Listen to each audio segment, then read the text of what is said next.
So Andrew just threw a little hidden insult and then he just vanished. Andrew, man, come on, you gotta give us more lyrics. Thank you, Ranjit. Okay, Lil Joe has a song suggestion here. I Don't Want to Go to Work song.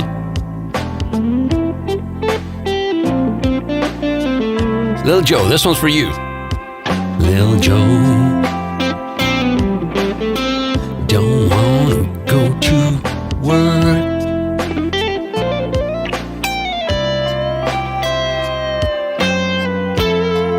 He's tired of working.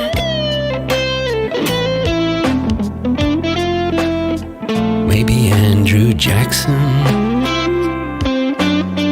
can help him out. 'Cause he knows what a real job is.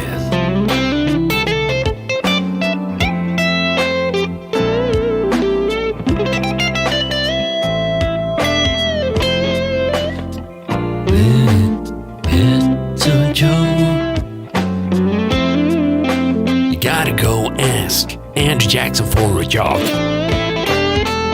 He knows what a real job is. Come on, Andrew Jackson, are you gone? We miss you. Oh, I'm sorry. I shouldn't let loose, but it's a bit fun, and I think whenever we get one of those slightly pesky comments,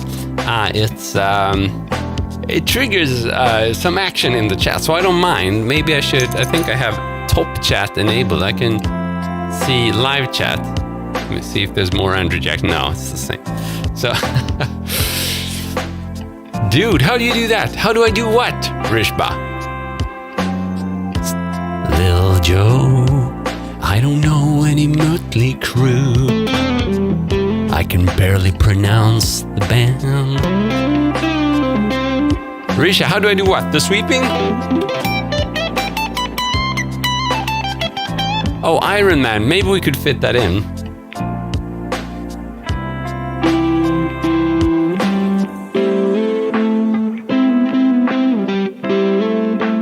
Has he lost his mind? Can he see or is he blind? He watches the sea through a great majesty. Nobody wants him. They just turn their heads.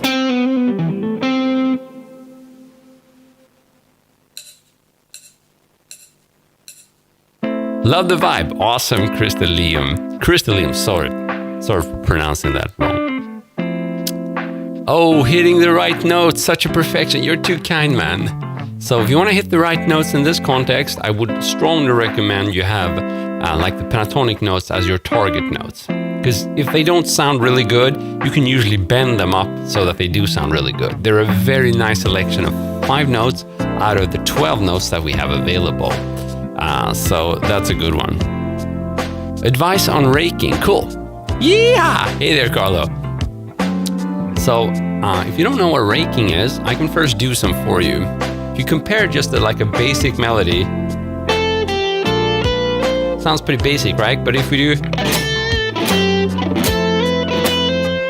it sounds better. So what did I do different? You can't really tell because it went by fast. But if you look at my right hand,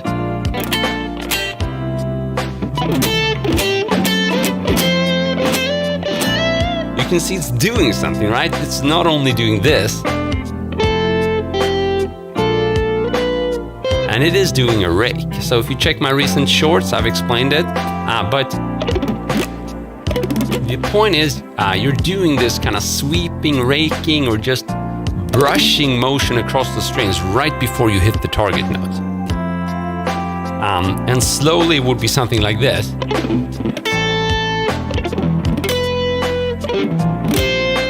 Which is also why it looks like I'm kind of gripping a chord here, but I'm not. I'm just targeting one single note and then I'm muting with these fingers. So I'm not sliding around some G chord here. I'm just playing one single note. But the reason it looks like a G chord is because I'm dampening these notes.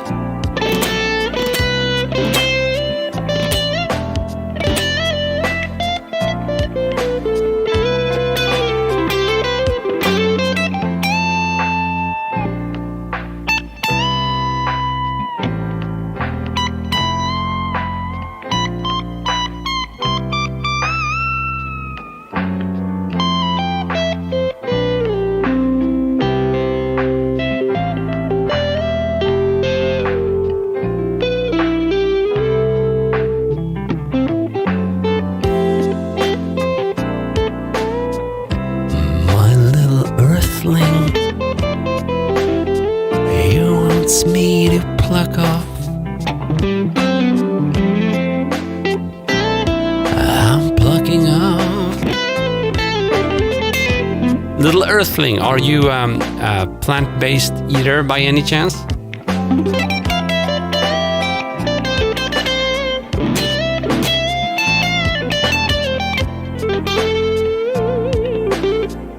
Christy Liam, thank you for being around. I'm more than happy to share my tips. Let me know if you have any more questions.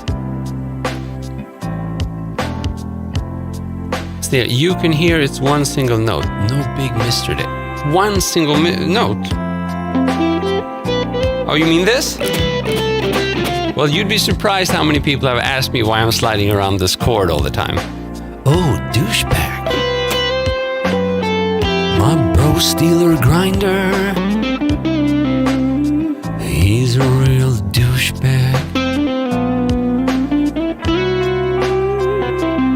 He comes in the chant.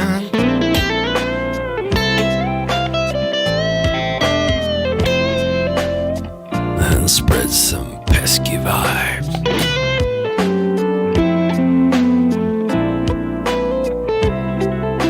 He is a douchebag. Steeler Grinder. He is a douchebag.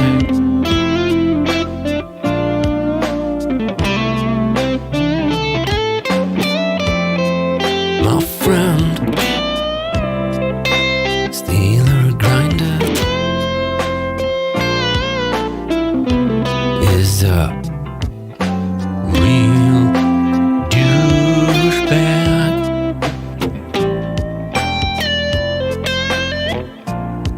Man, we shouldn't only acknowledge the trolls there. We should maybe someone can say something really nice to each other and it'll be better here. Maybe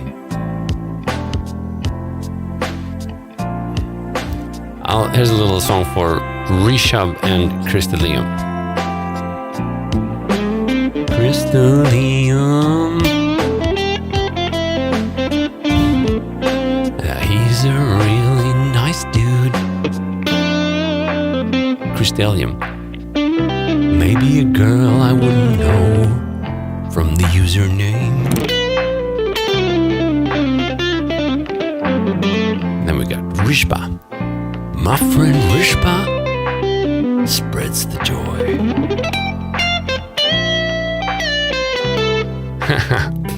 So, Nicholas, as guitarist, what do you recommend? Multi-effect pedal board or pedal by pedal?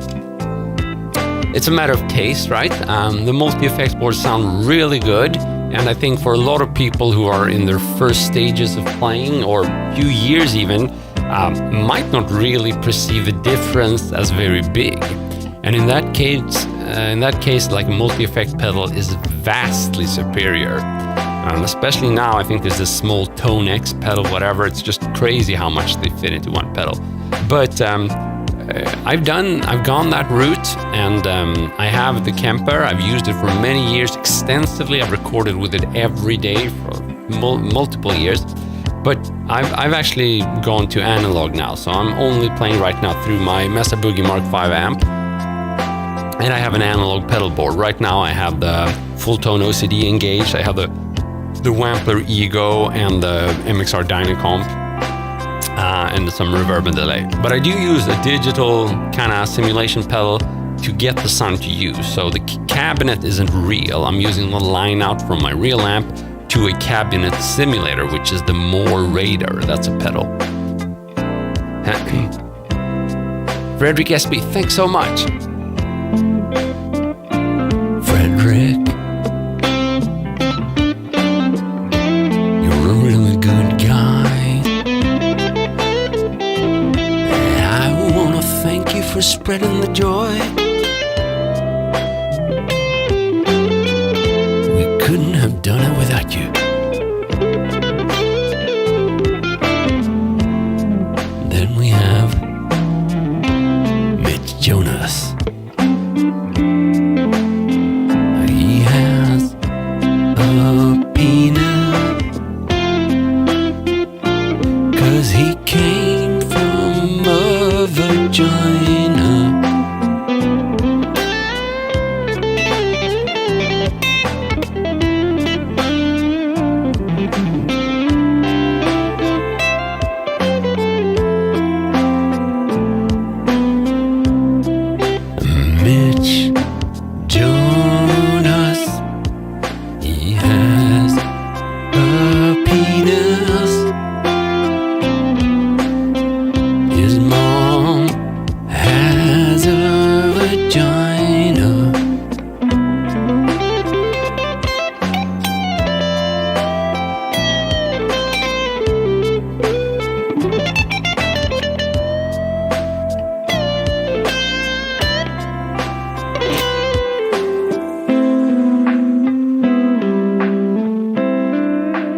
Cool, so you have the Roland GR55 Guitar Dual Synth.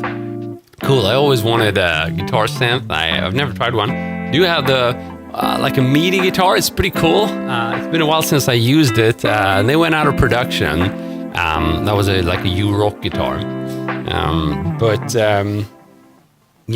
We shouldn't really dismiss all the cool digital stuff that's coming, all the cool new technology.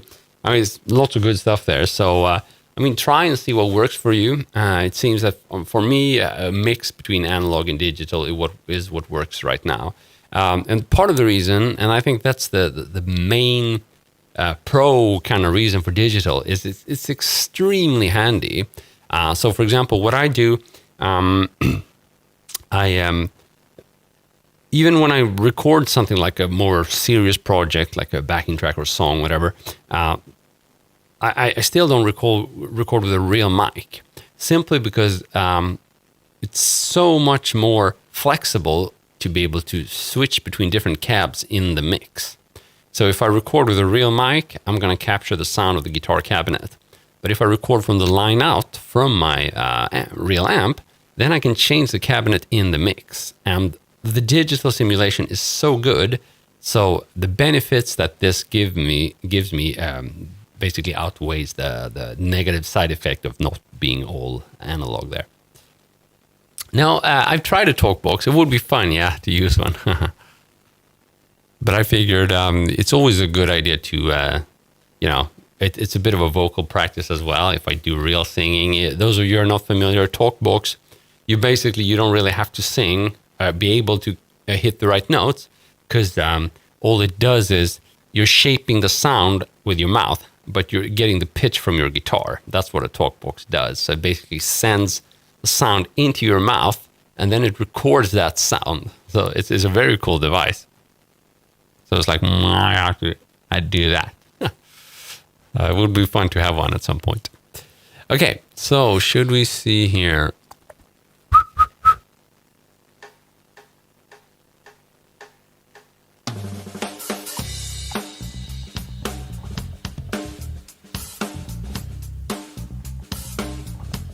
I'm not sure what Platonic is. Pentatonic are the five famous notes from the pentatonic scale. But Platonic, I haven't heard.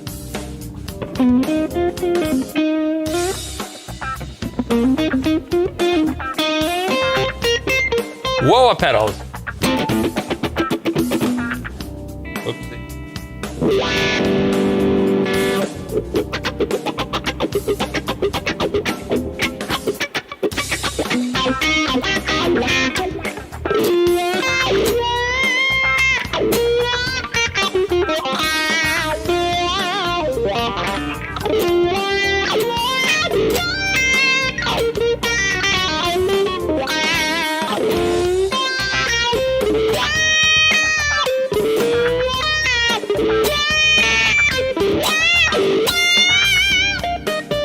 So I like it a lot. I even have one connected right now. This might not be the coolest sound for that thing though, but I like to, go occasionally try to go Slash or Zakk Wylde. I love that kind of sound. They use a wah-wah pedal extensively, and it has a cool effect, It can both help you cut through, but it can also help you soften down the distortion tone, because it has these two positions, right? When you push it down, it's really bright, and when you move it up, so this is the bright, and then you move it up, and it's really dull and dark. So when you go between, that's when you get the wah wah sound, right? So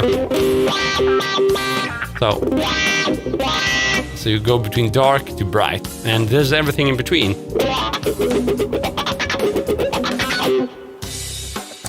No, Rishba, I wasn't speaking about Platonic. I was speaking about Pentatonic. So you probably just misheard me there. That understands it. That explains it. Oh, cool, Zev. So you have 900 instruments on guitar as well. Then 2 synths. Yeah, that would be awesome. Yeah, I'd love to try that, actually. It's awesome. So the GR55, is it something like you put on the guitar, or is it a whole guitar that's a synthesizer? I should probably Google it, but it would be cool to have something which is just like a microphone which you stick on the guitar, so you can play one of your regular guitars.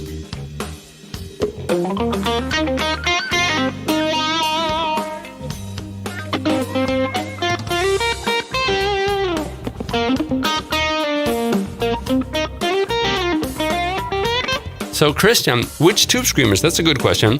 I have really like a cheap tube screamer. I never use it. It doesn't sound very good. I'm not even sure they're produced like no more. They're kind of bulky and square. I think they're done by Ibanez, but really low end. I use the take on the original, the TS808, and it's awesome. I like it a lot. I don't use it right now, but for a lot of high gain tones, but also some low gain tones, like a clean amp and then max the distortion on it. I think that works pretty nicely. Right now I use the full tone OCD right now, which is a bit more amp-like and flexible, but they do different things, so I think both are awesome. Oh, you screw a MIDI synth pickup to a guitar. Oh, wow. So $100 for the synth, and then $800 for the synthesizer. So $900 in total. Is that right?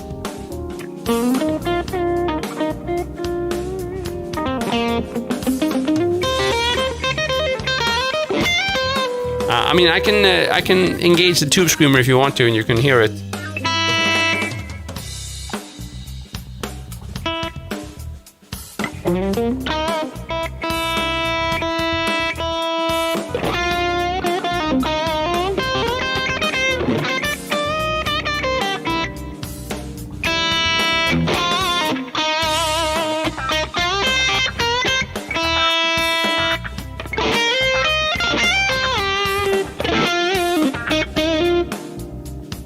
So, typically I would spend much longer tweaking the sound because I would adjust the sound of the amp now that I use a different pedal and all that. So that would take me time. But here, just a quick one.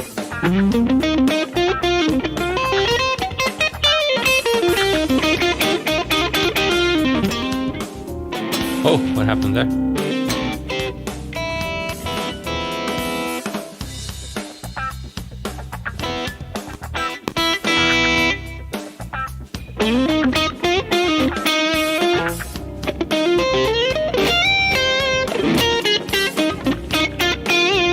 So it's pretty nice, right? And now you have to consider that the sound I'm adding this to is clean. So if I disengage the tube screamer,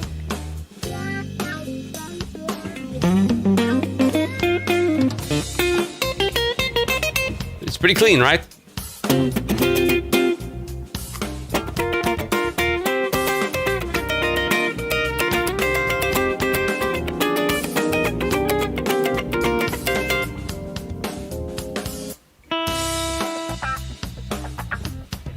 And now we're back to the tube screamer. You can hear it.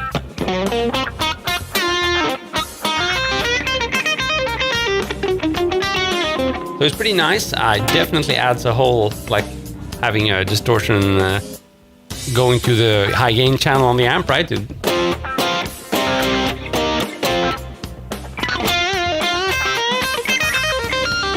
works really nice for bluesy stuff, I think.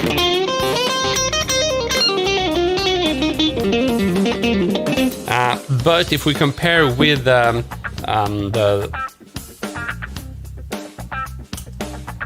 full tone OCD, I think it's a bit more like dynamic.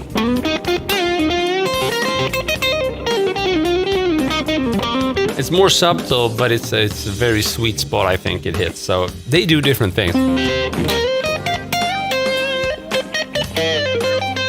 Cool. Simon is asking if I have any revolutionizing tips to get better at improvising. Well, it's a huge topic, but it's an interesting one. So when some people think about improvisation, they think of bebop, right? And all those classic bebop licks. And to me, jazz is improvisation, but jazz isn't necessarily bebop, right? So in a way, I guess you could say you play jazz as long as you're improvising. And for me, I've always practiced improvisation with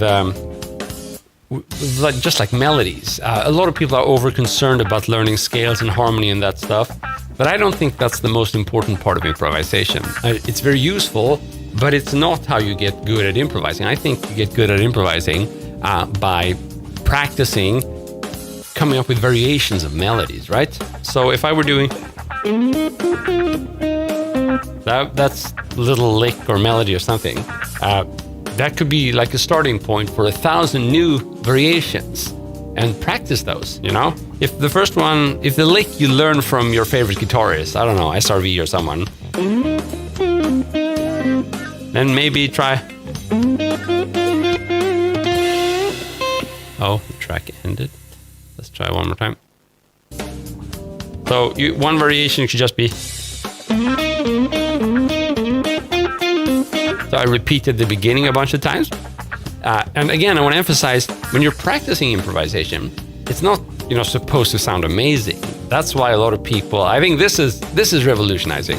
I think a lot of people think that when they practice improvisation, it has to sound cool. Otherwise, it's not good improvisation. And while that might be true, practicing improvisation is like anything. You're bad at it in the beginning and you get better. So if you're turned off by practicing coming up with variations by the fact that they don't sound the way you want your end goal to sound, then you have a problem, because you can never practice that.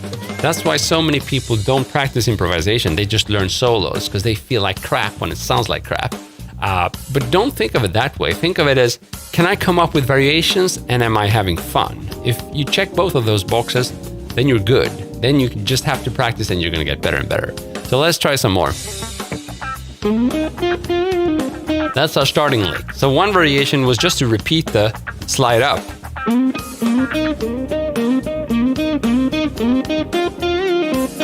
Now the other variation would be to repeat the bends. And another variation would be to repeat both. So that's already improvisation. Now these are very small steps, granted, but the thing is, when you practice taking these small steps all the time, and you get better and better at it, you're eventually going to be able to play long solos and runs based on just like a few patterns, and only you know that you have these underlying patterns because you've practiced variation to the point that no one else can recognize it.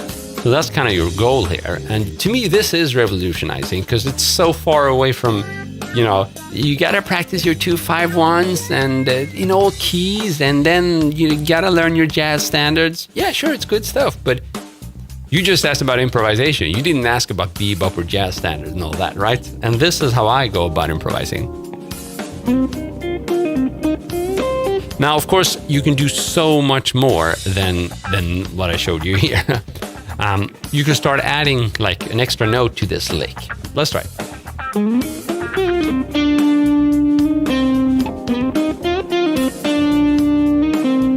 Now I'll do it with all the other variations.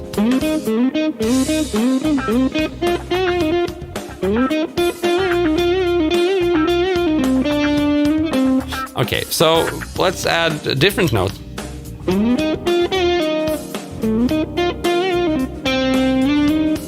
Let's add another note.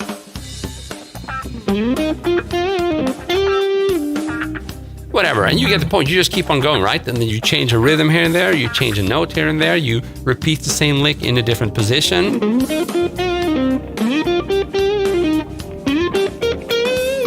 Or you repeat it on a different set of strings. Or you repeat it high up. And again, the better you get at that, when I'm doing this,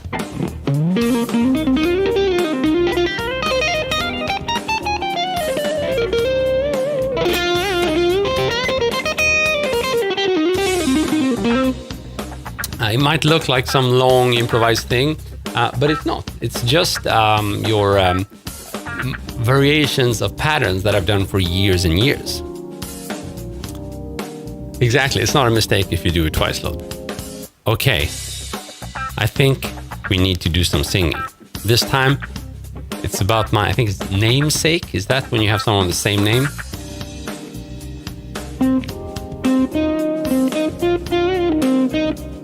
This song is about my fellow user, Chris. Chris, your skills are weak.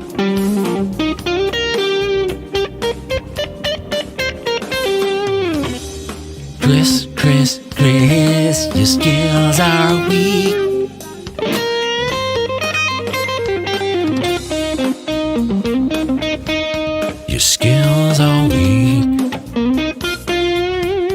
That's what he said to me. Chris, you gotta give me more lyrics.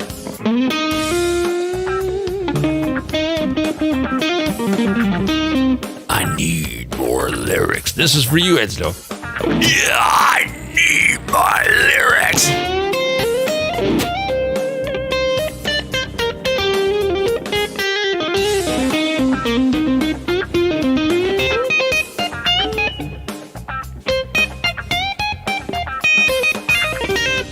Edslow death metal voice. I just sound like I'm puking. I'm really sorry. That's extremely bad technique. If you gotta drink water after one attempt, then you know that you're not a death metal singer.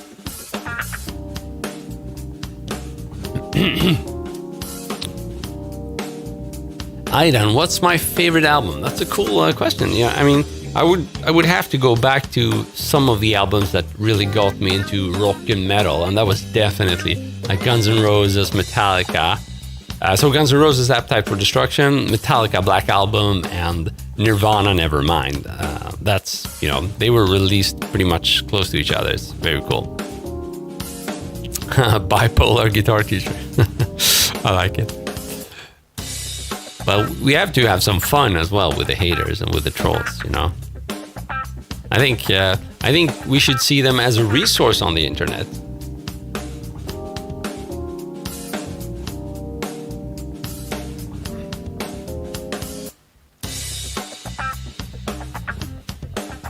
Yeah, that's true. People are mean using this. Sometimes our truths are really hurt. Yes. The truth can hurt. But a good thing is, you can improve. You can practice the guitar, and you're gonna get better. Oh man, what's your favorite Metallica song? Oh, Abazia likes my voice. You're the man. Thank you so much. I still remember watching you when I was 14. Same thing over there, Mansoor. Awesome. I remember watching you playing in Kirk Hammett style. 33 now. You age great, by the way. Thank you so much. It's all about the angle. I recorded a video like 3 years ago, and that was a bad angle, and people were like, oh man, we've gotten so much older. You know, they wanted to say, damn, you look old, but they said that, oh, time takes a toll, whatever. Cool, Kirby, what's up? Yeah, I used to wear shades, red and black guitar. I think I got the shades here.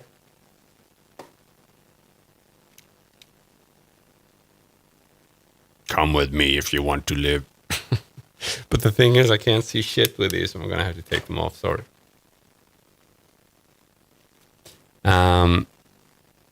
Oh, yeah, I got the mustache somewhere as well. I should probably bring it back.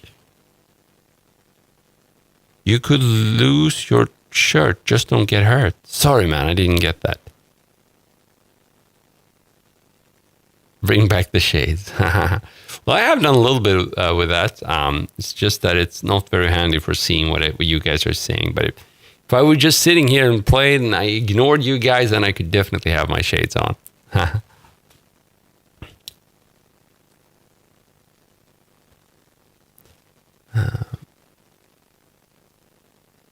What scale should... Oh, the guitar? Well, that was a Parker guitar.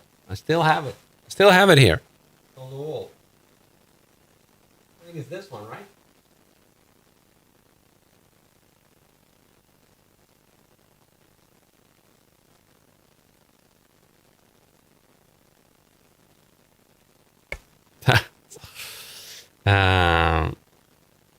Good question there. Which scale should I practice as a beginner?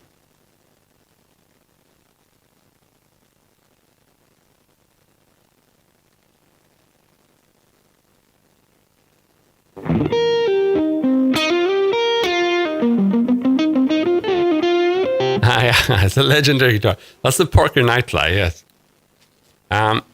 So we got a question about scales here. So why don't we play a little bit and I can show you my favorite scales. Oh, yeah. The pentatonic scale is amazing. So let's try it out. It's in B minor, which means we're going to be playing on the 7th fret. And it's a great beginner scale because the fingering is easy. All the notes are going to be on the 7th fret or on the 10 or the 9th fret. So we get the...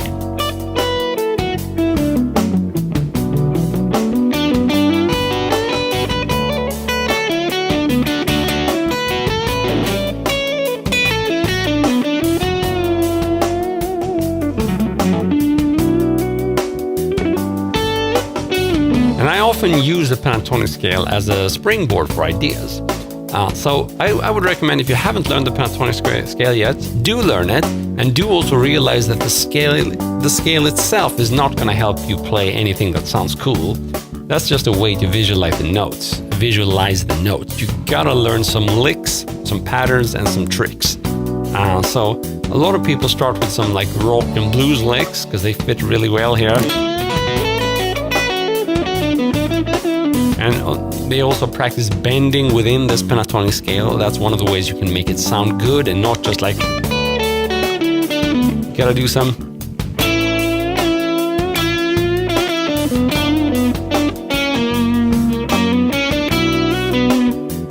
So pentatonic, yes, that's a good idea.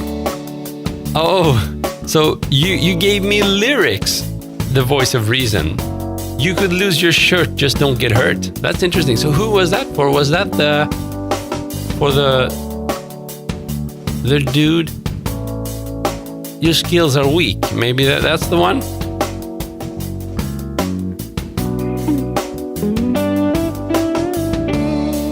Lose your shirt, just don't get hurt.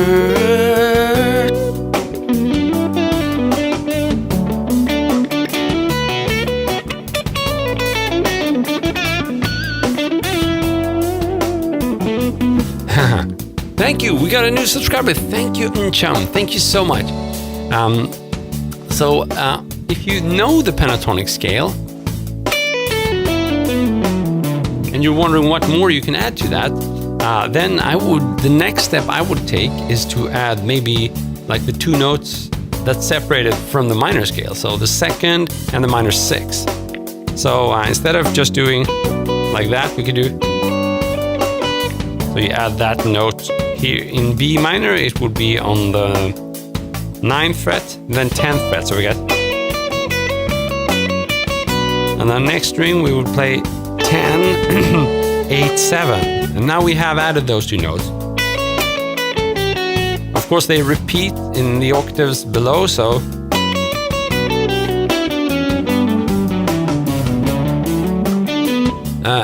Again, it doesn't sound good if you just play them up and down. You typically need to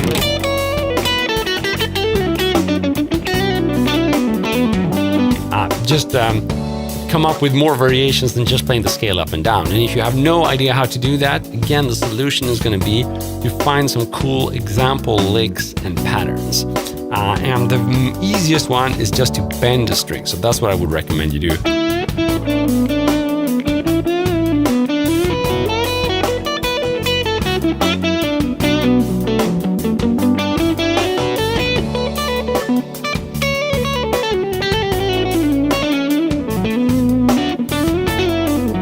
Cool, Edlo, good to see you're helping each other out there.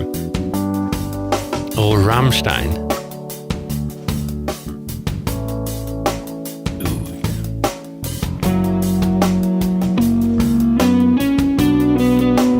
How can I fit in some Rammstein on this?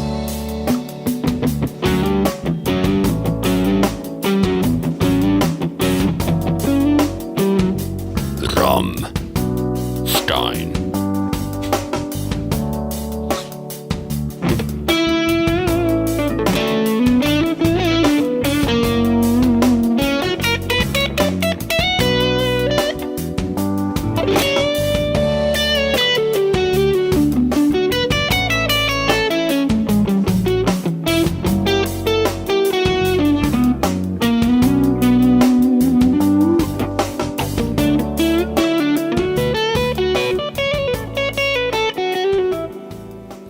Super. I've never understood that one. What does it mean when someone says you're a tool? Is that a compliment? I love the band Tool. I'm genuinely interested. I think it's some kind of trolling, but could someone explain what that means? I'm a tool. So that means someone else is using me as a tool? Who would that be? Like YouTube?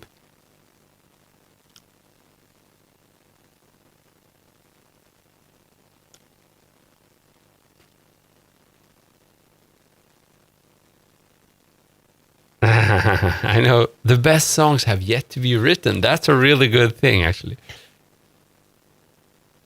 Your mother getting my first guitar the next week. Any advice? So, yeah, that's a great question there. The most important thing is realize you're going to sound really bad in the beginning. That's okay. That's how it is for everybody. Don't put the guitar down because you sound bad. The reason you're going to keep on playing in spite of sounding bad is because you feel that the stuff you play is something that resonates with you. So you think that, well, if I just keep on going, I'll finally be able to play this riff or these 4 chords from my favorite song. So unless you start learning something that is closely related to what you like listening to, you will put the guitar down. So do not practice something because someone else tells you it. Only if it's your guitar teacher who knows you really well. That's what matters. So if you if you love the sound of, I don't know, if you're a Nirvana fan or something, you could maybe try to learn something from them, even if it's insanely hard, but that's doable. And if you're a fan of someone who's really skilled, like Yngwie Malmsteen, you can still learn something like, or something, or maybe just the way he bends notes. So I'm just trying to say, if you're starting out, the biggest concern should be to not get discouraged. That's the number one thing. Realize it's going to sound really bad in the beginning. I mean, I spent years sounding bad, and yeah. Wow, TB gave me a gift. Thanks so much, TB. You're the man. Means the world. Tool is a compliment. How many guitars do you have? I have probably too many guitars. I have around 15, but they're not all playable. TV, you're too kind, man. Made my day. So here's a bunch of them. These are the ones I play a lot. So TV, you were so kind and gave me a little gift there. So if you guys want to choose a guitar there for me to play, I'm happy to do it. These are the ones I play the most. But I have other ones as well, which either are a little bit broken and need fixing, or they're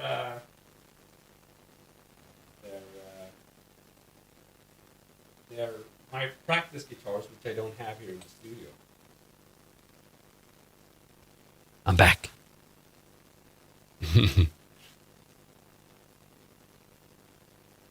Cool. The first one. So let's try it. The first one, that would be the blue Strat. That's the one you meant, right? Oh, damn it.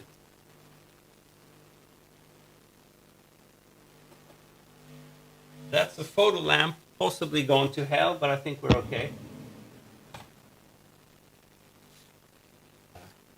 I got too much stuff here on a very small surface. Oops.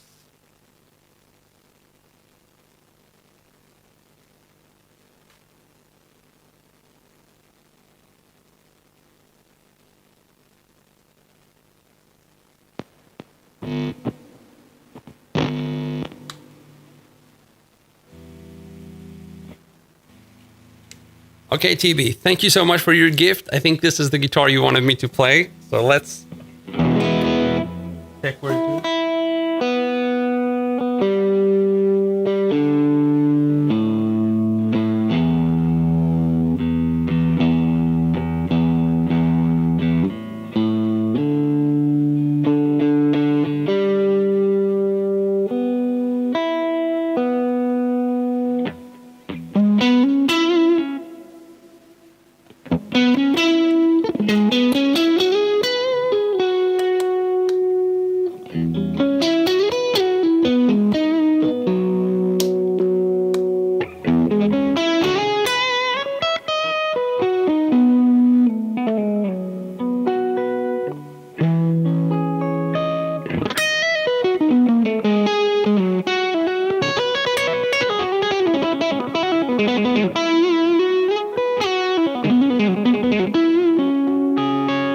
And we have it. Pretty nice. So,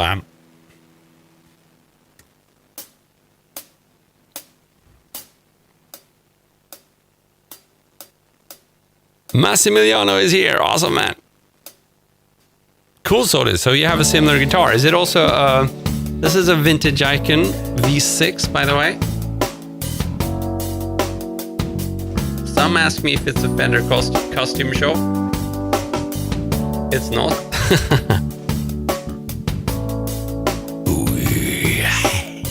So the pickups on this one are bare knuckle Apache. So the pickups are worth almost as much as the guitar.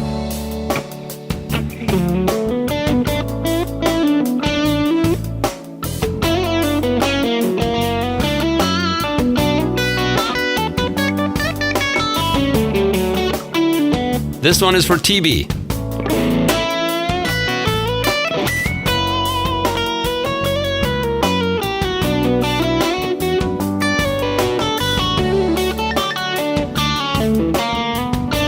Thank you for helping me choose a guitar.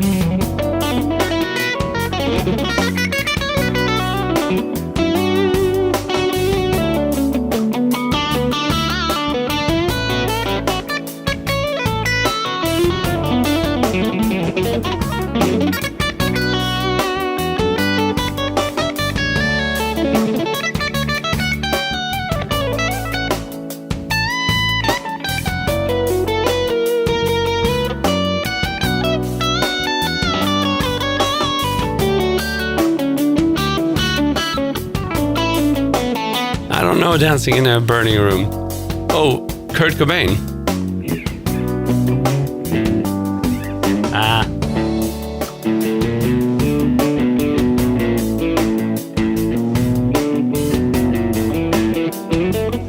Escargot fingers. Are you French? That means snail, right?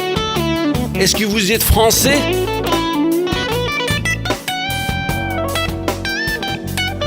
Yeah, I know, Edsler. Most people think it's a Fender.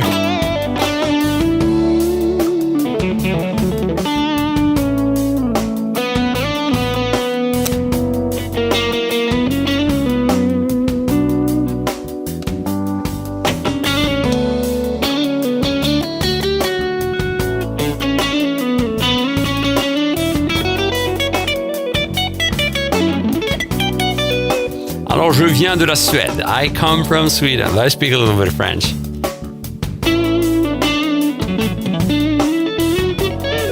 Thank you, Bera. It's so kind.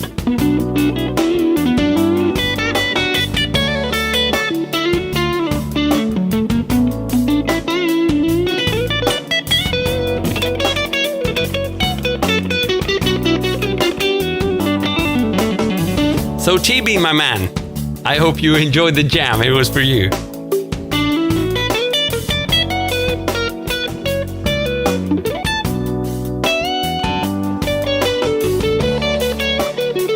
You're German.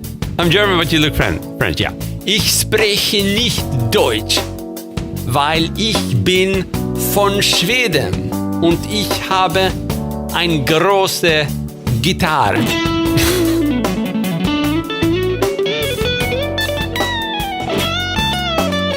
Can I play the blues? The blues. You don't play it. You feel it. Sorry, I just felt like doing a cliche there.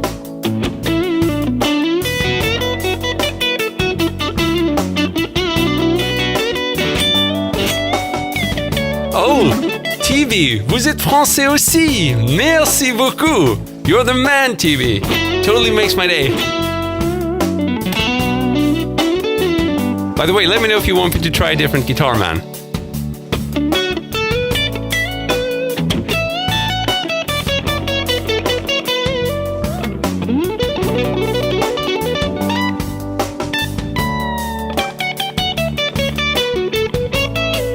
See you, Sotus. Thanks for tuning in.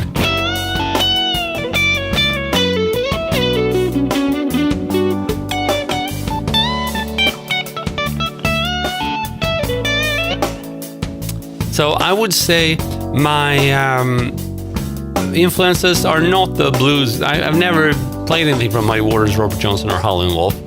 So I think most of what I got is from Stevie Ray Vaughan, so just a few blues licks from there, but they were enough to act like a springboard for my playing.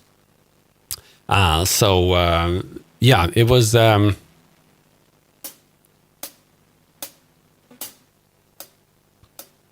even though I'd never learned from many different blues guitarists, I still consider like blues to be my foundation, just because the few licks I learned really got me started into being more expressive and bending and doing all that kind of stuff. So I couldn't imitate another blues guitarist for you, but I would still say that blues is a big thing for me, because I would practice 8 hours as a young adult, and the last 2 hours I would be so exhausted I would just sit and jam over like a slow blues, and I thought that was kind of useless compared to doing exercises, but still the only thing I could do at that point. And now I realize in hindsight that that's the most important practicing I did.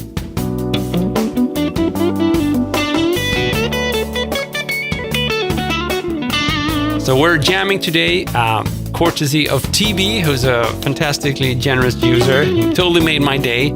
And this jam is for you.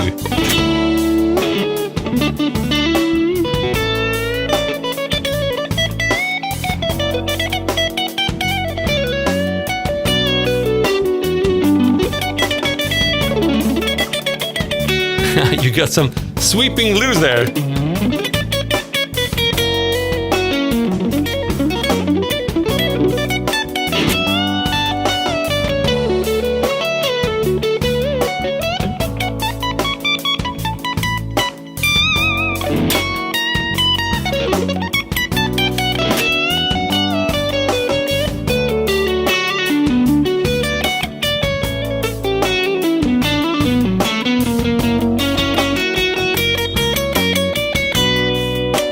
TB, you're the man. Thanks so much.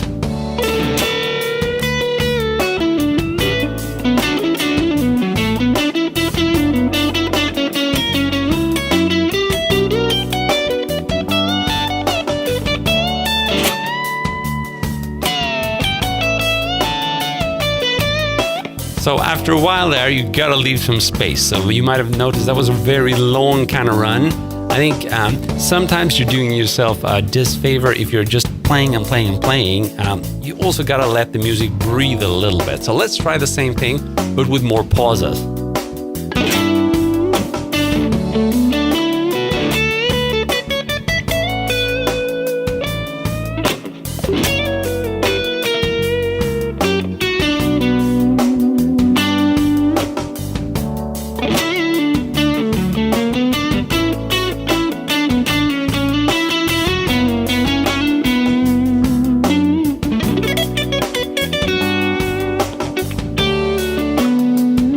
Sometimes it's just like a split second of silence, right? But that kind of gives what comes next so much more power when it starts from silence.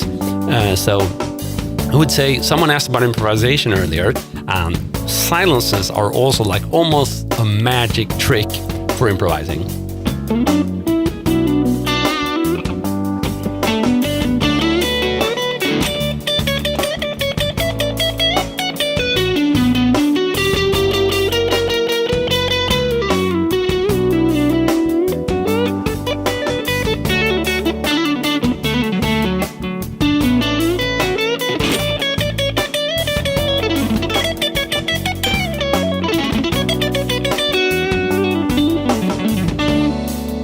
Silence.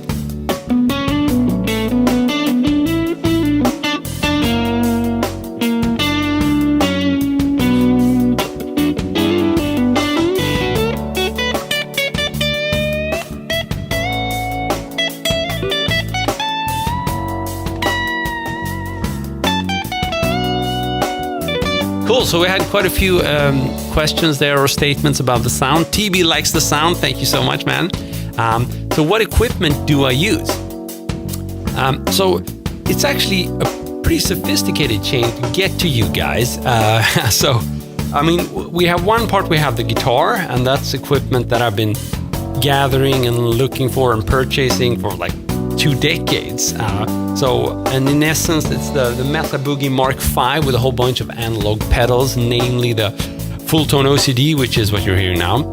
And of course the guitar, which is a pretty relatively low-end guitar, vintage Icon V6, but I have bare knuckle Apache pickups in them, which are cost just as much as the guitar, and I've done a lot of tweaking to it. So you have that part, the guitar, which goes into the stream thanks to a cabinet simulator. So you're only hearing a real amp, a real preamp, but then it goes into a digital kind of thing. So, but then we have the other part, which is the voice. I'm not sure you're interested in that, but that goes from this relatively high-end AKG 4A4 into a preamp, which is the DBX 206S.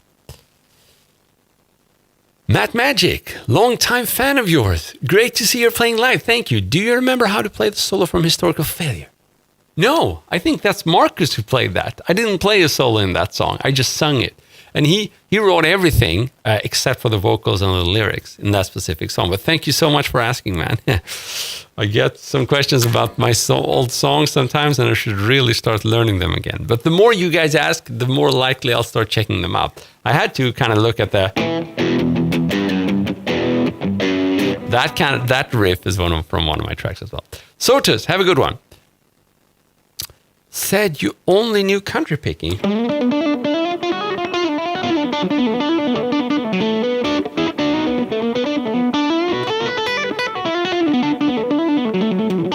I don't know if that's country. I think that's some kind of fusion. Metal. We don't have a metal sound today. Sorry, man. You come back another day, maybe I'll be in a metal mood. I do play more of a shreddy, high gain stuff occasionally, or more often than not, actually. But I'm a cycling kind of dude. I go through cycles where now it's a clean thing, and tomorrow maybe I'll be sick and tired of just not having enough gain, and I'll grab a different guitar with a different sound. But this guitar I'm playing, actually courtesy of TB, qui est français. He's a French dude who really supports me in this session and made my day.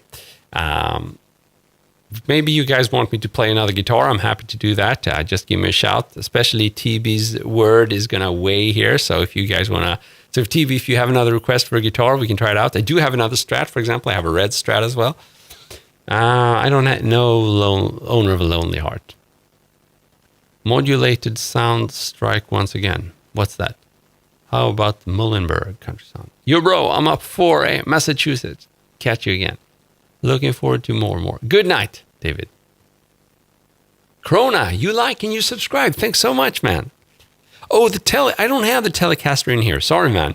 The closest I have to a Telecaster here is actually like a headless, scalloped, weird guitar.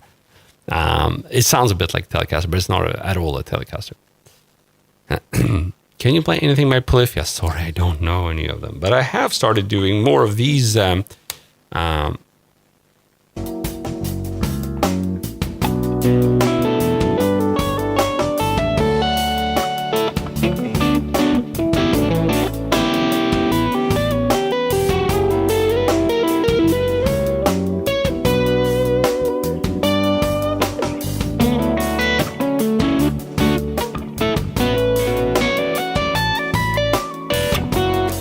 but I've just started doing that.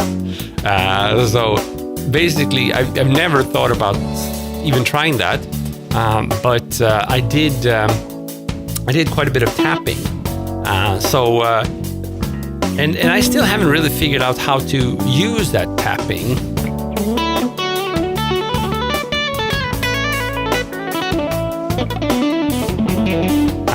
It's like I've been trying to get it into my improvisations, and it somewhat works, you know.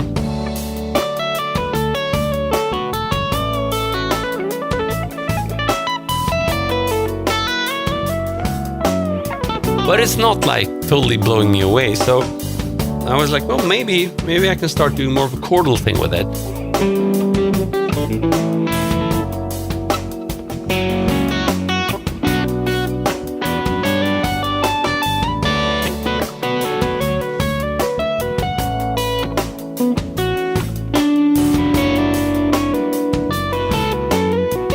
And the thing is, I've started doing it like yesterday, literally. But like I said, I've done the chords thing for a long time. I've done the tapping thing for a long time.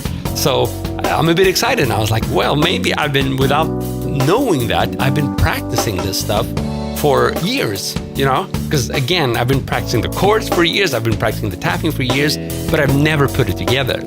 So hopefully, if you come back in a few months, maybe I'll be able to do something cool with that. TB, you worked today and I was on a pause. Now you must return to a post. Have a nice day and thank you so much, man. Hope to meet you again here. I really appreciate the support. You're in my heart, man.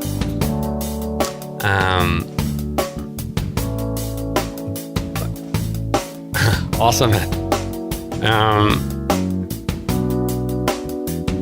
So let's see here.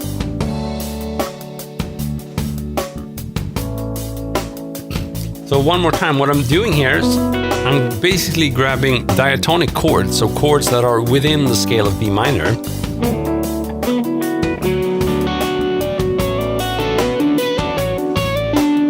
And then I'm playing like a rhythm up here. Now, one of the challenges for this is to let the chord ring. And I guess my sound is maybe a bit more distorted than it needs to be here. And it's very easy when you do the tapping to accidentally like hit the nearby strings.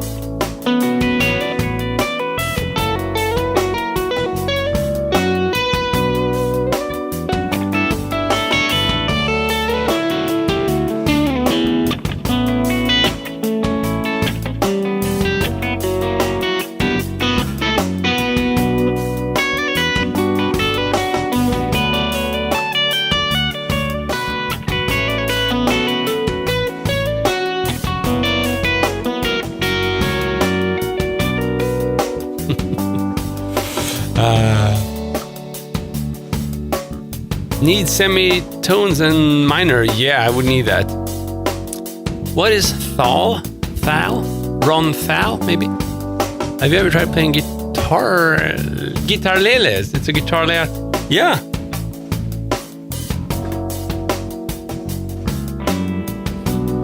Here it is. I actually have one. I haven't played it in a while, so I don't think it's in tune. If you guys really want me to, I could tune this one and play it. That would take me a couple of minutes, so I'm not sure it's worth the effort.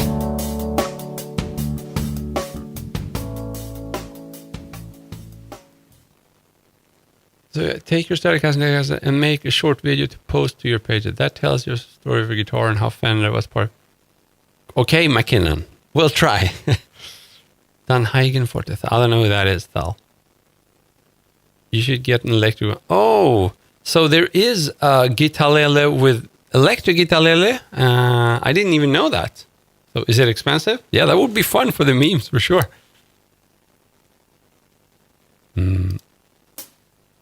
Yeah, Brant, this is a nice looking relic, at least for the money, I guess you could argue that this relic job could need some more work, but no one sees it anyway, so.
want to jam with me, but kids and wife are still sleeping. That's okay. Sometimes it can be a good thing to let really tease yourself, because once you do get to play the guitar, it feels so much better. I just have to grab a power cord from my laptop. It's about to die.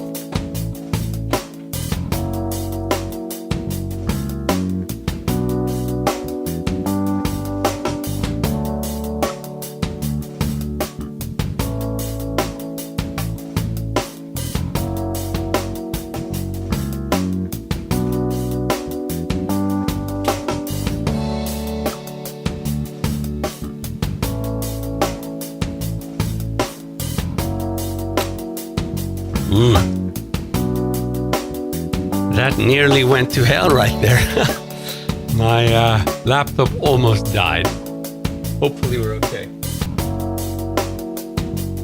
No battery. Okay.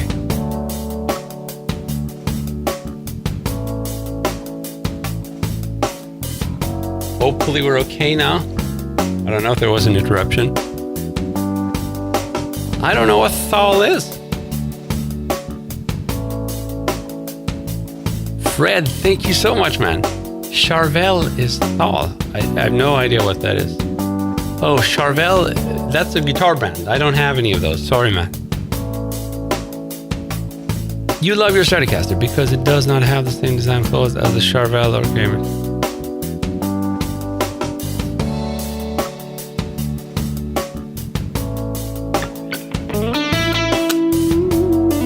I'm gonna try a different guitar now. I'm gonna try Les Paul and see how that works out.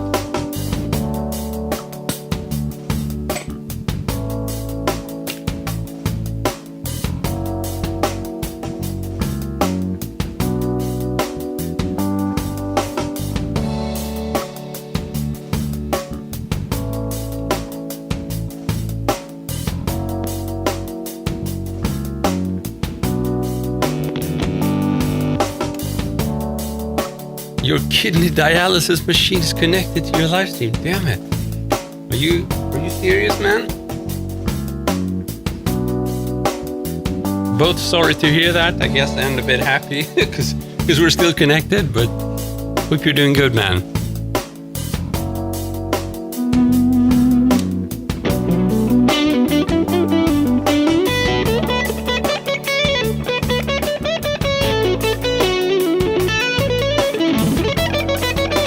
Cool question there by Matt Magic. When you are improvising, do you think about the notes you are playing, or do you just go with a muscle memory of the patterns of the slates of the fretboard? As I think there's a typo there, but I understand the question. So it's both, right? And it's kind of simple in a way, because the faster you get, the less you can think and the more you need to rely on patterns. But there is still a little bit of thinking involved in those faster.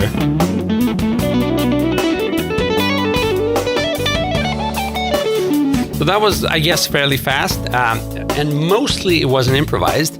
That kind of thing isn't improvised at all. But when I decide to shift a position up or down, there's a little bit of thinking in there, right? I need to decide if I want to move upwards or downwards. So there is a decision happening on the fly, and that makes the run a little bit improvised. Not so much, but a little bit.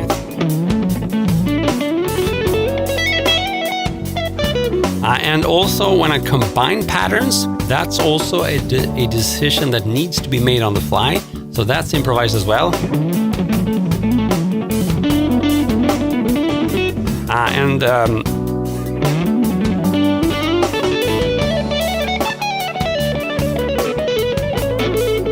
I don't know.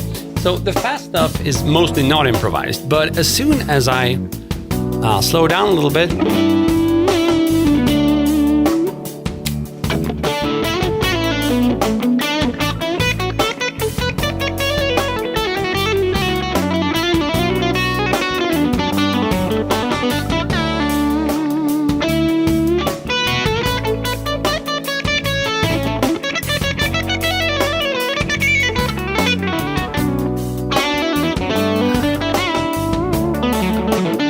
as soon as it's slower, then I would say there's much more brain power coming in.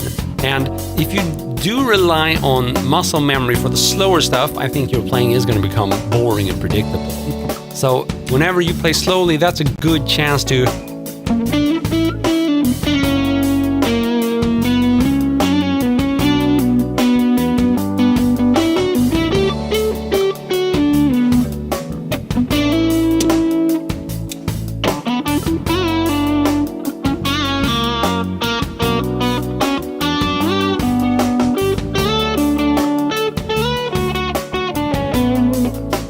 so that would be my answer there. It's a mix of both. But generally, the more you practice using your head, that sounded weird, I know. But the more interesting it's likely to get. How long or when did you start playing? I started playing seriously when I was around 17, 18. That's when I started practicing several hours per day. And now I'm 43, in case you were wondering. And I totally don't have an issue with that. No, not at all. Yes, this is a Gibson LPJ. So this is a Les Paul Studio Junior.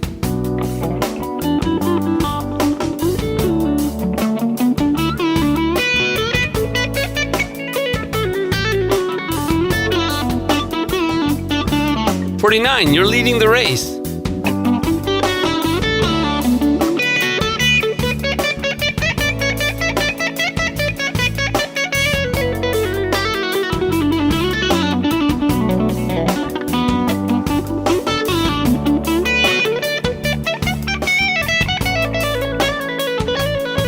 Brandt, 54, awesome. So everybody say their age. I'll be 50 October 10, awesome. So it seems I'm the youngest here. That's pretty amazing. Is no one younger than me?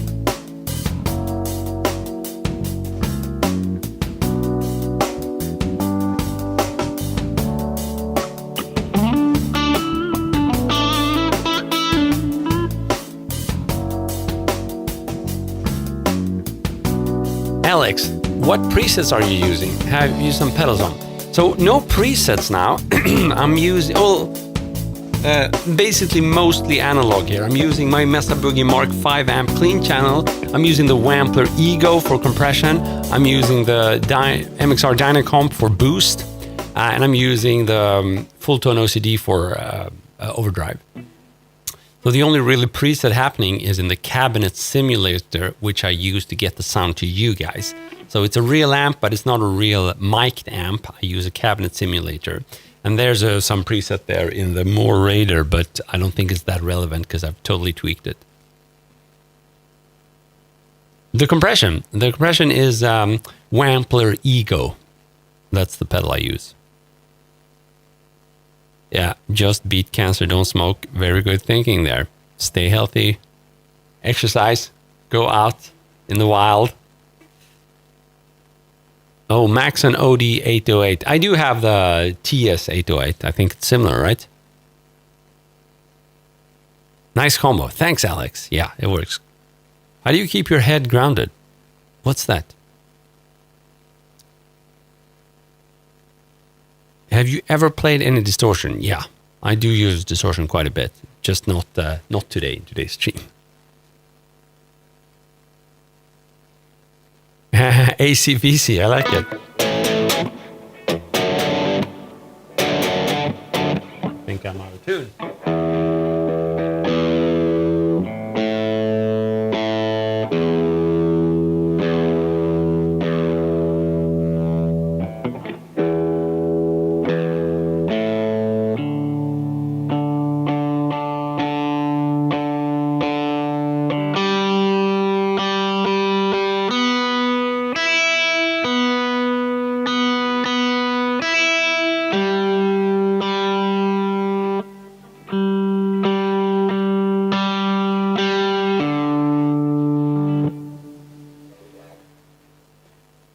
Man, we've been going for much longer than usual. I got excited. We have this TB dude in here who gave me these super gifts, and I just totally forgot about the time. So, let's see here.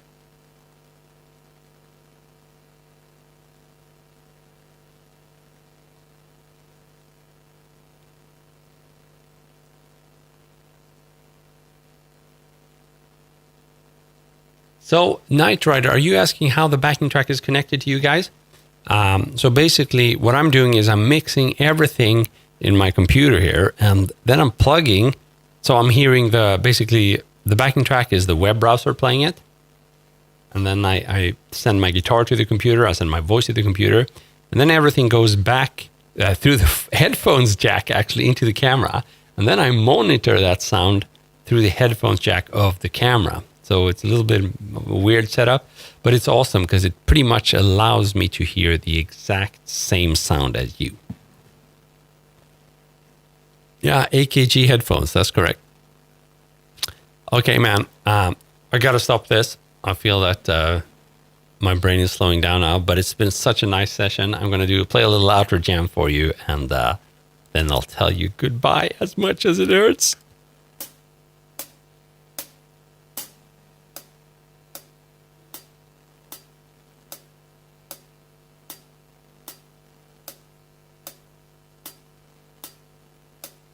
Oh, we got JB here. That's awesome.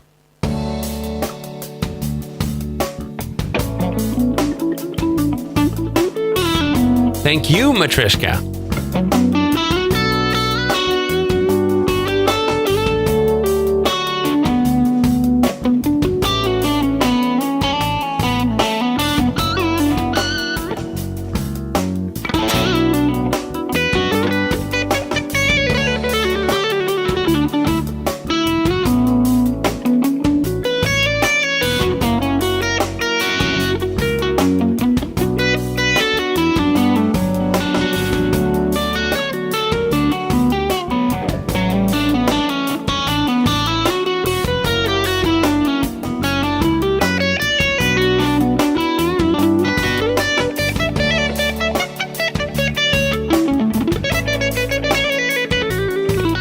Oh yes, Mr. McKinnon. Maybe you won the race for this time.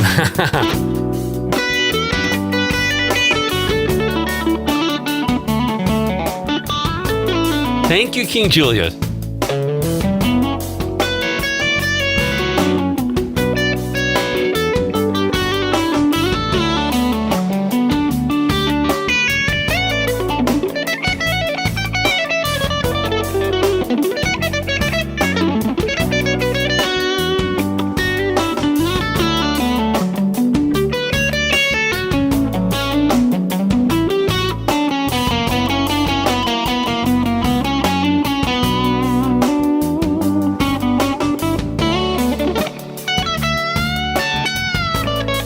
Okay, so the youngest person in here is 20. Interesting span there, 20 to 50.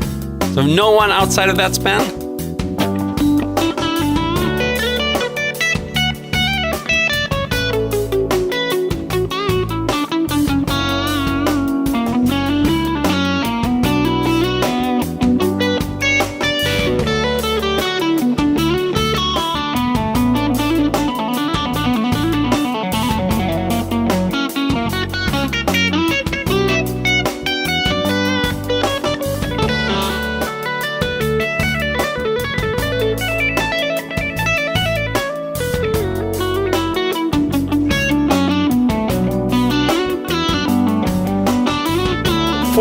Who's 11?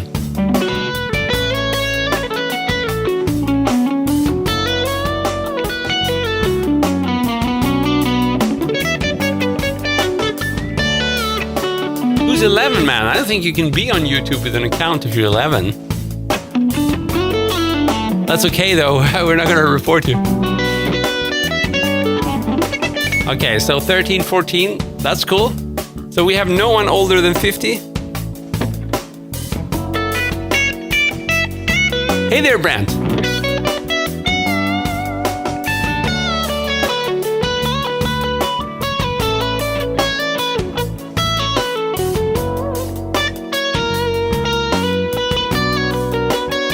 Brant, 54, so you do lead the race then.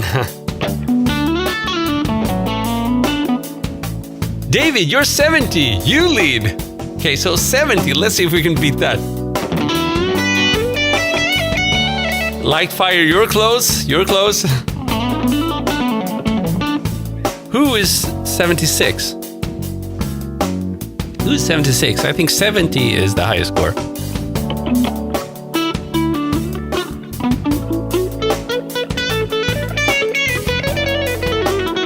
Flying V28, you're right in the middle, I would say. Hello from Ukraine, Slavo Krini. What's up, my man?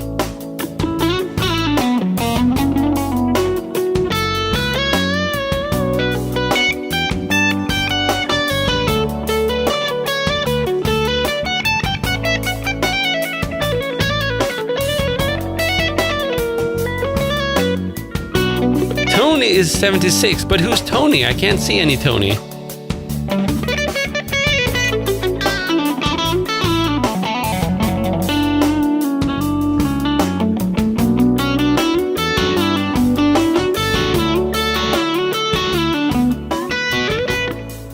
Tyrol, Austria. What's up, my man?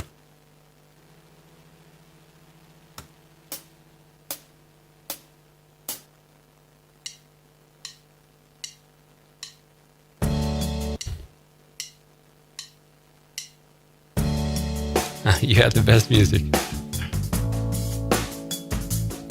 Oh, Fred was here earlier. Okay, so it's someone you know then.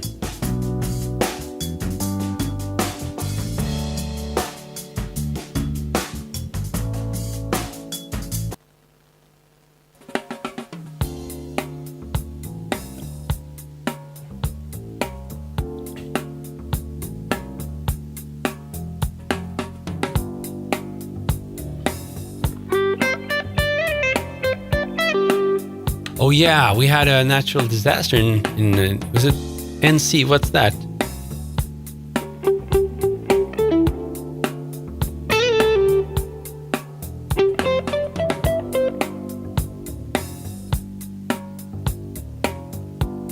My knowledge of US geography is not as good as it should be.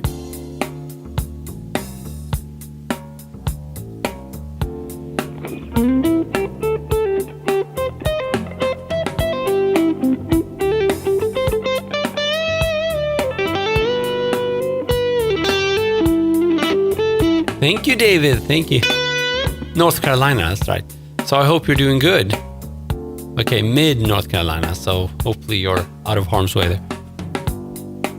Everything is better with music. It sure is.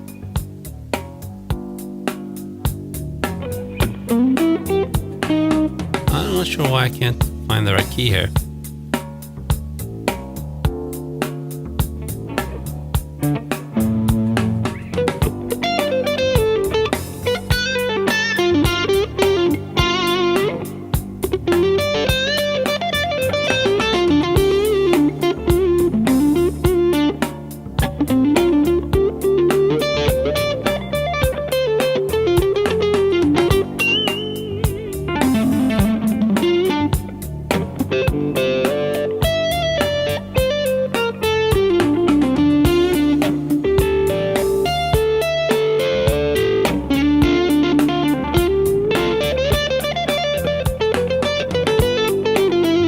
So this is actually interesting. I'm in D Dorian now. And I tried playing in C major first. No, it's the same notes as D Dorian. It didn't work at all because I was kind of emphasizing the wrong chord notes. But when I think of it as D Dorian, it works so much better. Feng from China, that's awesome, man. Are you on a VPN to be able to be here? Sorry, just had to ask.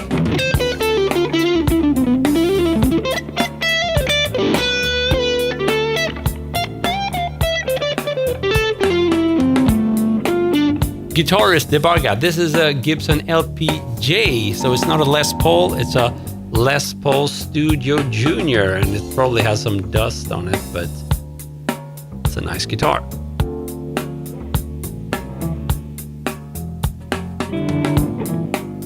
I do have two Strats, yes.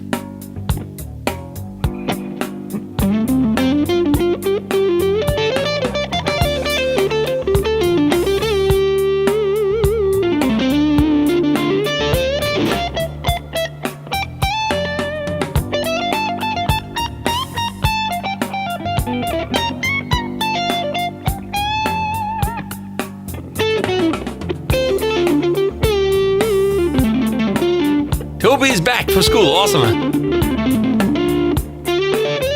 So do we have someone here who's seen the replays but who's never been in the live stream? It'd be interesting to know.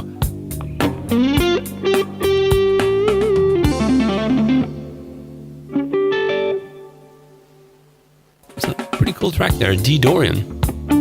Sorry, don't know the Beat It solo.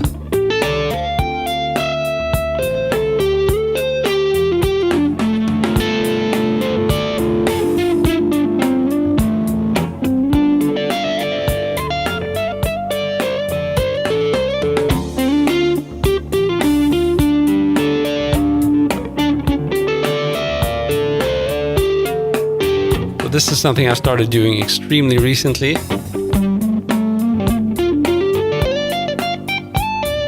Okay, Mahabir, so you've seen the replays, but you've never been in the live stream. Awesome to catch you, man. Hello, desde México. ¿Cómo está? Yo soy de Suecia. Vadim, from Amsterdam. What's up?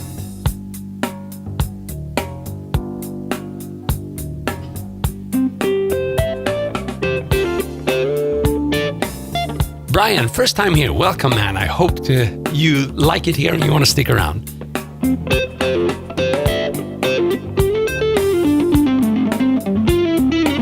Oh, a jazz run.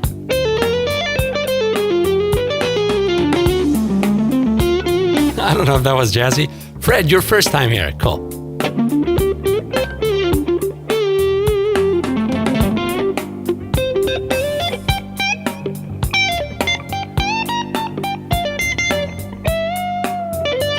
That bend was out of tune. I don't know if you can hear that.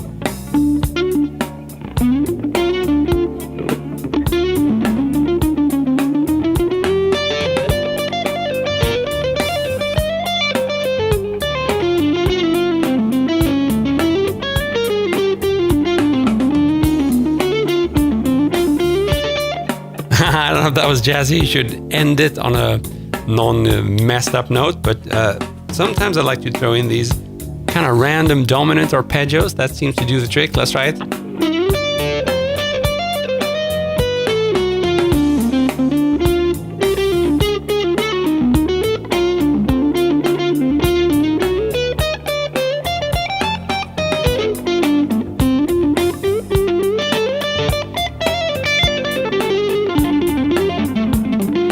Glad to see you smiling and jamming. What a nice thing to say. Thank you, man. So I'm very happy you got here the second time. Hopefully there'll be many more. I've kept going for quite some time, so we'll see how long I'm going here, but still going strong, I guess. I figure that the longer I get into the live stream, the less I need to talk and the more I need to play. Otherwise, it just gets too much. For some reason, well, that's a good thing, but playing comes a bit more natural than the talking part. You have subscribed, Alex. Awesome, man. See you soon, boy. Have a good one. I can't play the saxophone. I wish, though. I love wind instruments. Just the way you can get them to sound this punchy and rhythmic. Very cool. In Michigan. Awesome. It's time to go to sleep. See you another day, man. Good to have you here. We will keep on rocking the free world.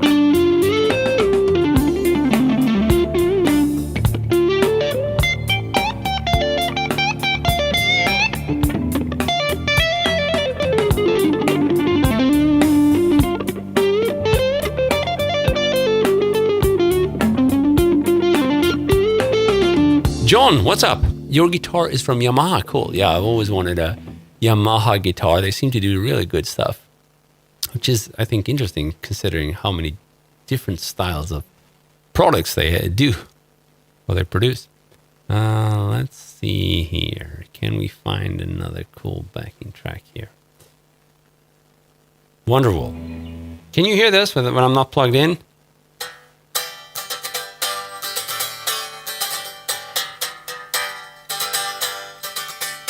I don't know if that cuts through the mic. It would be interesting to hear.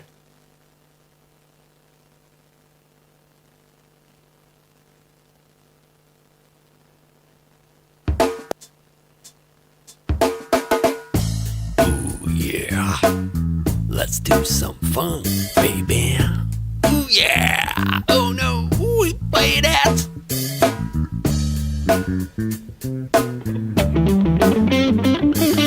Okay, you can't really hear that. Cool. Well, I have a distorted sound, so playing Wonderwall isn't going to work that well, but you could kind of sense how we're doing it.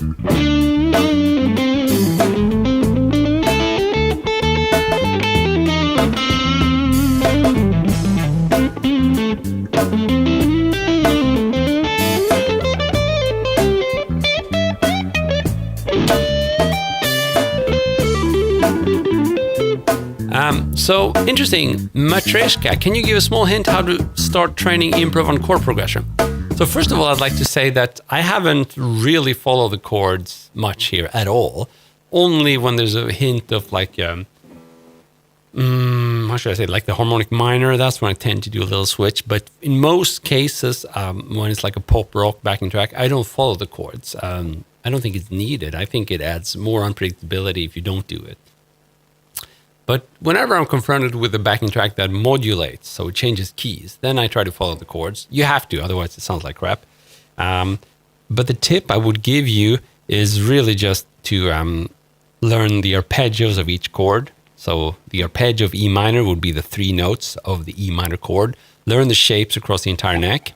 And do the same for the other chords. Like a major chord, you're going to learn the arpeggios for like major and minor.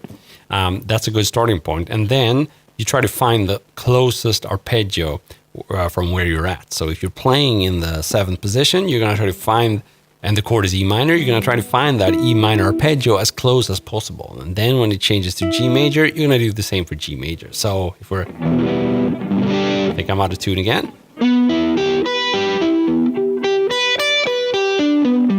You know, that kind of thing. That's a good starting point to learn to hit the strong notes. And when you can do that, then you can also start adding outside notes. Exactly, add the triads.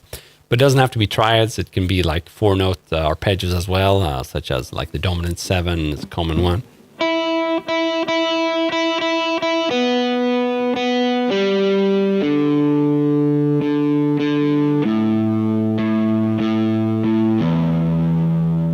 I'm going to switch back to the guitar I started with because I think this sound is best suited for that Ibanez. I always spend a little bit of time tweaking before I start these streams. So yeah, this is a Gibson LPJ.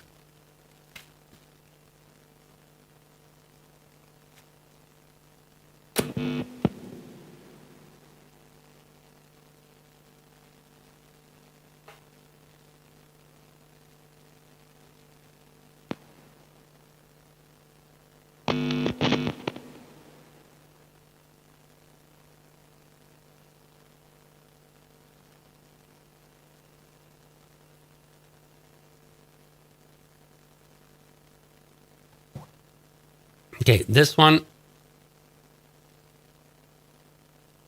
I think is pretty okay as well, or what do you say?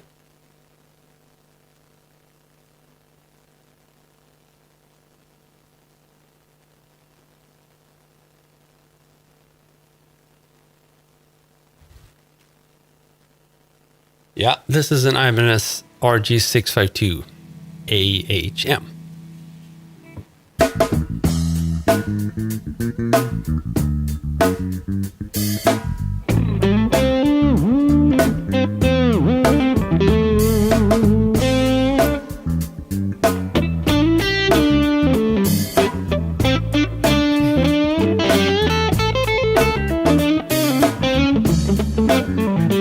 I know this is Ibanez RG, so it's a Japanese 652 AHM.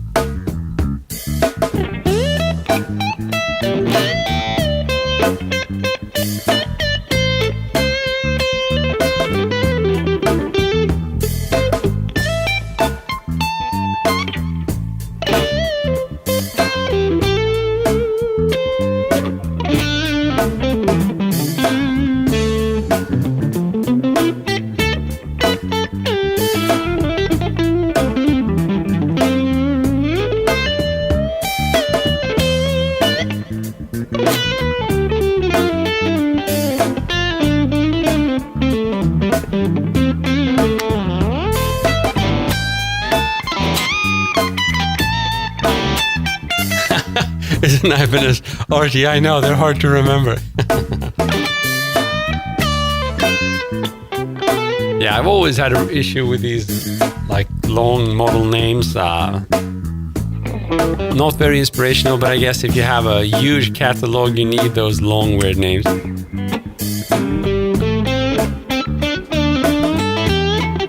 Exactly, 24 frets here. I can try playing them for you.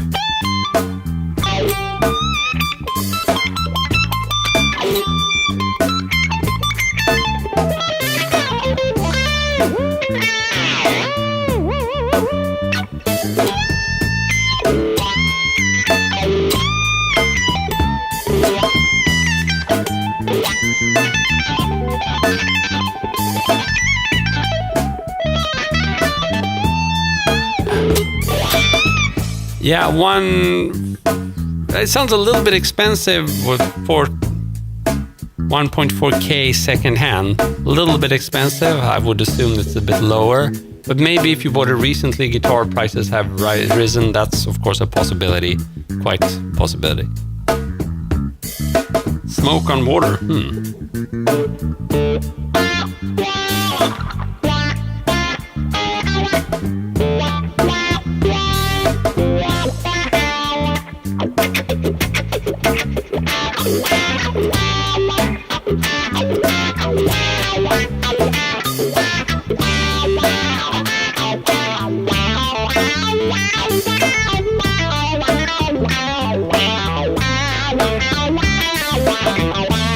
Seven Nation Army, so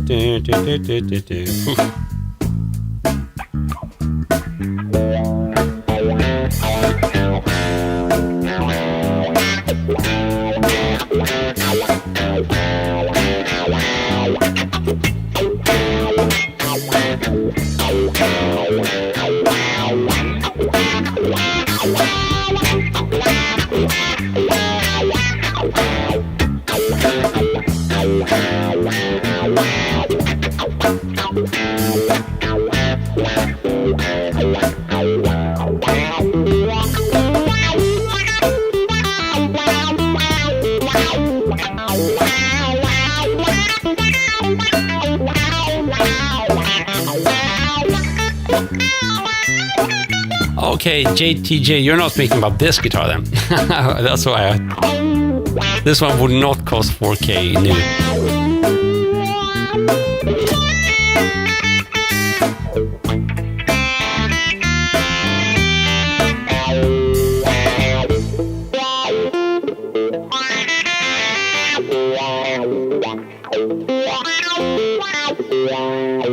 This is not an Ottawa, it's a crybaby.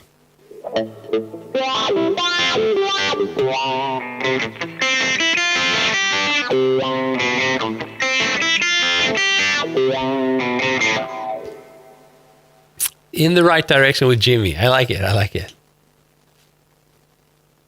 So pretty cool and groovy backing track for this kind of...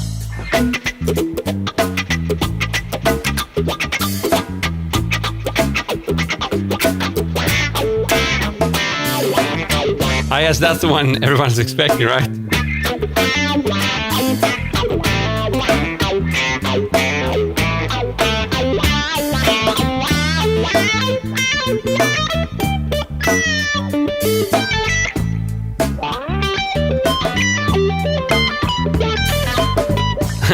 Hard to play here. Some Slash.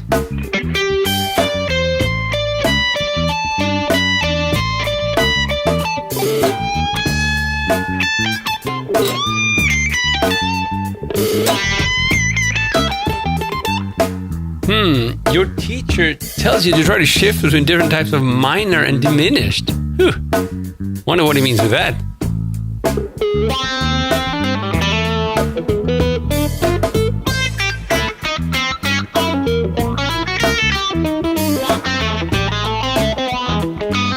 I guess maybe he wants you to sound a bit more fusion-esque or jazz or something. Only do it if you like that music, otherwise it's not really going to be helpful.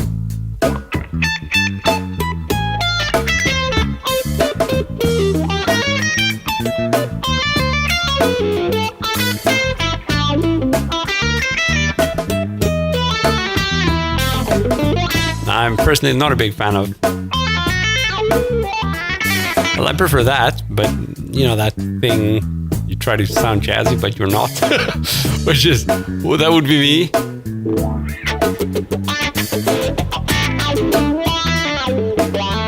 Okay, so if you want to sound jazzy, you would, I guess, learn bebop licks and 2-5-1s and that kind of stuff. I've never done that. I just kind of cheat my way through jazz. Hello there, Sasuke. And I do that by throwing in these dominant arpeggios randomly.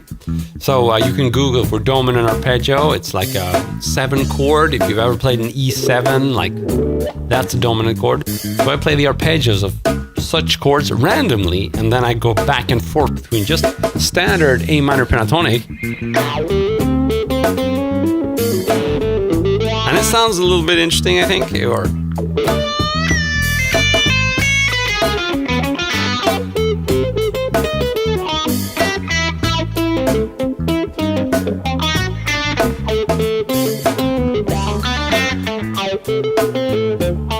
and you could do the same with diminished. I mean, dominant and diminished arpeggios, especially diminished 7, are almost interchangeable. They're very closely related. So, ciao, Giuliani!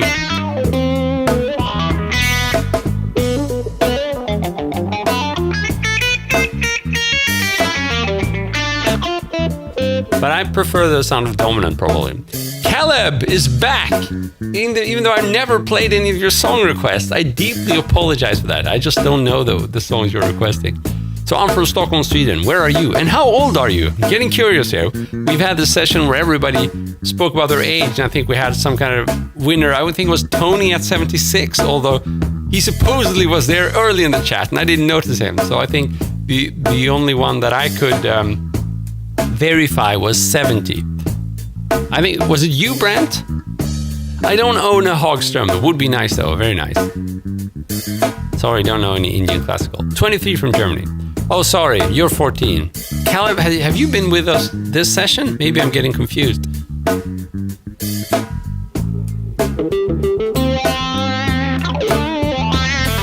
Hey there, Brian. Okay, sorry. So I don't remember who said they were 70. I think it's one with the long username.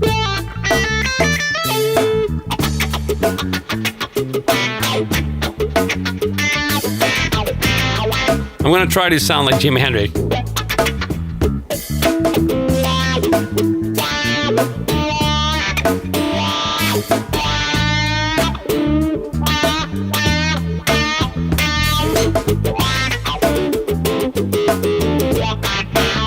Light fire, see you.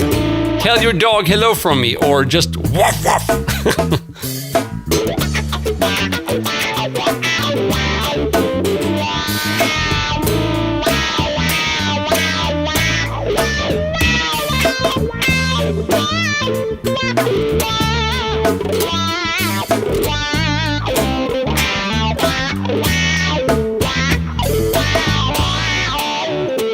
Steve Vai.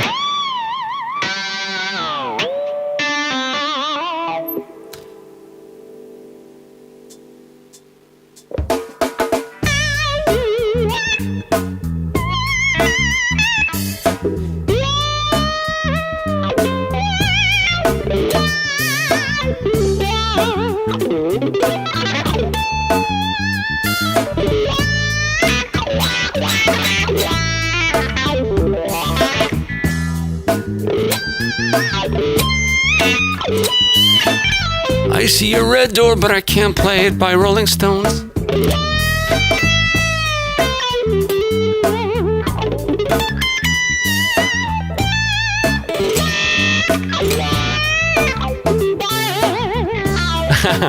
So Vi is all about going crazy with the whammy bar, with the wah-wah pedal, and with the slides. I mean,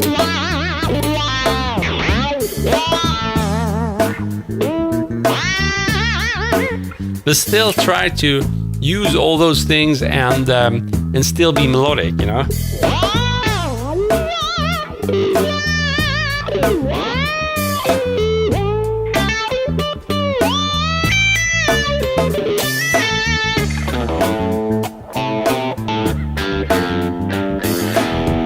Caleb, I can't believe I finally played one of your requests. It's crazy. Hebrew username, thank you so much for digging it.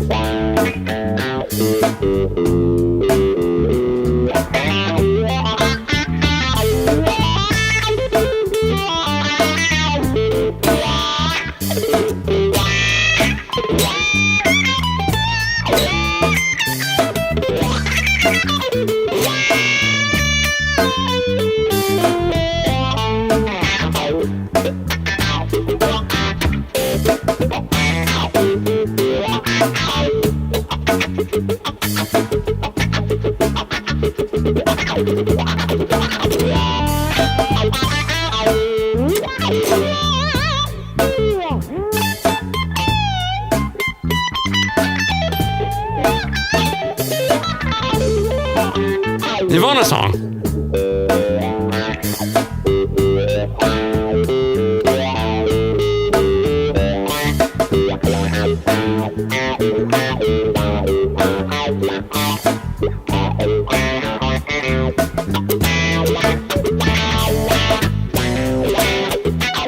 Navjot Singh, have a good one.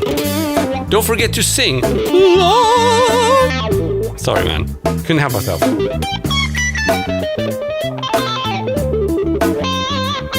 Oh, James wants me to turn off the disco. James Keener.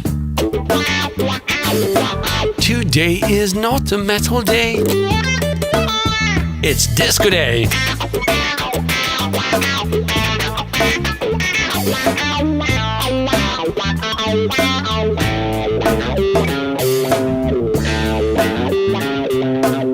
No.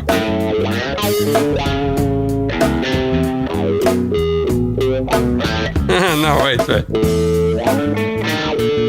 I can't do it, man. James, you gotta come back another day when we have a metal sound dialed in. Caleb, guess someone about me that no one could normally guess. You have a really small... sorry, just kidding. I couldn't help myself. Hola, que grande! What's up?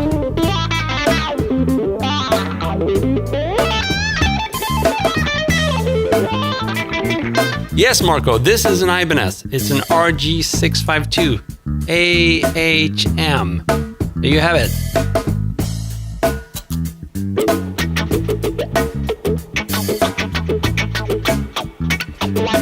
Cool, guys. So I think I've totally exhausted my brain now doing a 1 hour, 50-minute session.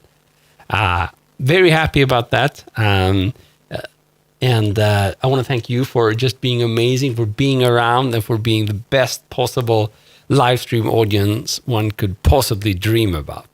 You guys are the best. So thank you so much for sticking around. You've been a wonderful audience. I've been Christopher Dahl. See you soon again. Cheers.